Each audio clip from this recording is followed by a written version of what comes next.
With me now are Shakira Johnson, Director of the Information Security at Cable Bahamas Limited, and Sumitria McKinney, Director of the National Computer Incident Response Team. And they're here to spotlight the upcoming ALIV Cyber Security Summit. Good morning and welcome to Bahamas at Sunrise. Good morning. Good morning. Good morning. Thank you so much for having us. Absolutely. It's a pleasure to have you. So let's get right into it. Shakira, what inspired the creation of the Cybersecurity Summit?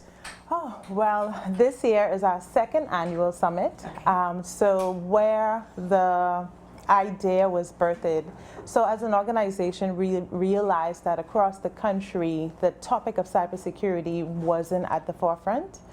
We realized that there was, we were in a place as a country where cyber threats were increasing. We're in the news, more and more organizations are experiencing cyber incidents, and the conversation was more reactive, more around fear, and not that proactive conversation around leadership and strategy, right?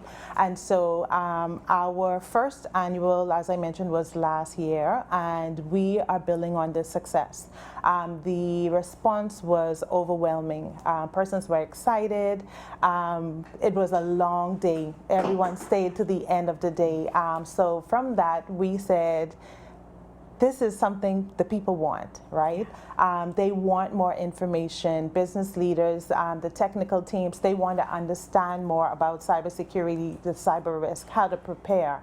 And so building on that foundation this year, we're bringing it back even bigger, right? So we have a we have 2 days of sessions this year. The first day on that Thursday, February 19th, will be the day filled with plenary sessions. All sorts of presentations from industry experts, right? On the second day will be the workshop day, where you get more hands-on, more in-depth, more variations and topics that I think will leave the audience from that feeling that, okay, yeah, we came and got some theory, but now we have practical tools and steps that we can actually take in action in the various organizations. That's so important. And just to clarify, what is cybersecurity? Is it only something that businesses should be concerned about? Absolutely not. Cybersecurity is something that impacts everyone that touches technology, right? Individuals who use it for personal use,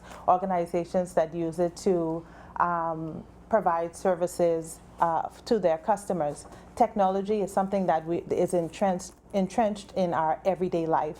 And so everyone is susceptible to cyber threats, right? Whether it's the individual who's getting the emails or the text messages to click on the link, and their data is possibly now compromised if they were to execute that action, right? Then it's the businesses that's offering online services to their customers, and in those interactions, the customer's information gets stolen, or their business operations is impacted. So the spectrum is wide and deep when it comes to the responsibilities around cybersecurity. So we say the term, it's a shared responsibility. So everyone have a specific role that they play when it comes to cybersecurity, because it's essentially protecting your digital assets. Yeah. And I feel like everything's digital nowadays, Yes. right? Like we could hardly function without it sometimes. Exactly. Yeah, so Sumitria, tell us about, what is that? Is it CIRT-BS? Yes. What is that? Tell us, what is that? It is the National Computer Incident Response Team of the Bahamas. Okay. We are responsible for coordinating cybersecurity incident response.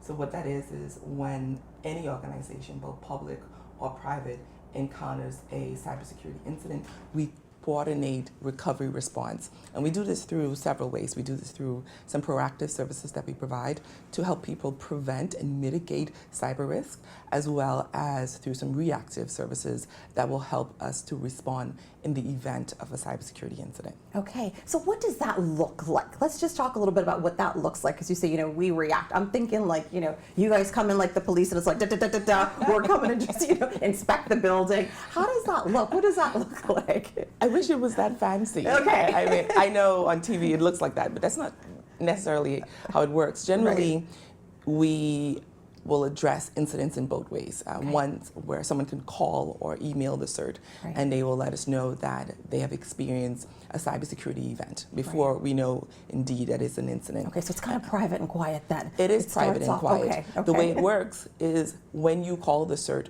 we handle your information based on a TLP protocol, and what that is a traffic light protocol. So we handle that information as TLP red, meaning that whatever you share with the CERT, we only use that information to support you, and we will only share it with our coordinating partners. Sometimes that's the police, sometimes that is data protection. So we want to make sure that we get you back up and running and support you. And so we're the first agency of this kind that the government created.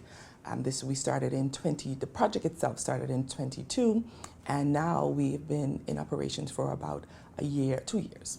Okay, so you're like the computer police, kind of. More like For the country, like the 911, we call maybe you. computer Firefighters. Firefighters, Right, thank so you. you're the response. We call We are the you if there's any response, issues. thank you. So how do we get in contact with you? Where can we find you? So you can reach us directly on our website, but you can certainly call us. We are www.cert.bs, Okay. and that's the fastest way to reach us. Contact us if you need support. This is even before there's an incident. So we want to engage with our partners before incidents, and we provide education and awareness to support people to be able to recognize and know how to appropriately respond to incidents when they have them, but just be able to recognize cyber threats and know how to address risk. Yeah. Why do you think this conversation is so important and so timely? Because I feel like we're hearing so much more nowadays about cybersecurity. Why is that? It's timely because we are in the information age. We are, with the sophistication of technology, modernization of technology, we are no longer housing data and information asset primarily physically anymore. This is done all through digital means, digital mechanisms. And so therefore, we have to have ways to protect people who are using digital products. And this is really what this is. It's to be able to protect everyone, all citizens of the Bahamas, and create strategy that supports them and to allow us to be resilient when we're using this type of technology. Right. Do you feel that, with AI being introduced, do you feel like we're more vulnerable to having our information out there that people could just access? More vulnerable, no. Okay. Certainly, I think because the threats that existed still exist, I think they are just more sophisticated. They're better doing the job. It's faster. Right. And we were always vulnerable. I think it heightens the capacity for a threat actor to compromise somebody. It makes it faster, it makes it more sophisticated. I think that those vulnerabilities existed. I think now it's just blown up a little bit more. Right. So I like how you say more sophisticated. Like the people just Tropsy, Yes. right? That's what they are, right? Yes. So you're going to be talking about online protection as well at the summit, right? Correct. Tell us a little bit about that. So I'm specifically talking about online protection for children, Right. child online protection, Right. and why businesses specifically should care about this topic. We should all care about this topic. However, this has it's a very interesting topic because businesses usually don't think about child online protection. But if you think that if you're a small business or medium-sized business that's offering services, most times you're still offering services to children. Yeah. And you need to have your strategy focus on how do we make sure that those digital mechanisms protect children when they're using your products. But also, as parents, as guardians, as people who have access to children, how do we protect them when we provide them with devices and we put them in situations that would make them vulnerable and susceptible to cyber events? Yeah, yeah. My kids, I think they were about, I don't know, maybe going into high school, and everybody had a cell phone. They were like, I want to get a cell That is phone. true. They had to write an essay for me, like, why do I need a cell phone? You know what I mean? They did. That's different. No, they did. They had to, and they were very, very persuasive. They had some great points, but they had to do that. You know what I mean? Like, Yeah. I think it's so important that as parents, like, we're the first teachers as parents, right? Right. And we have to protect our kids. So I think that that's absolutely important.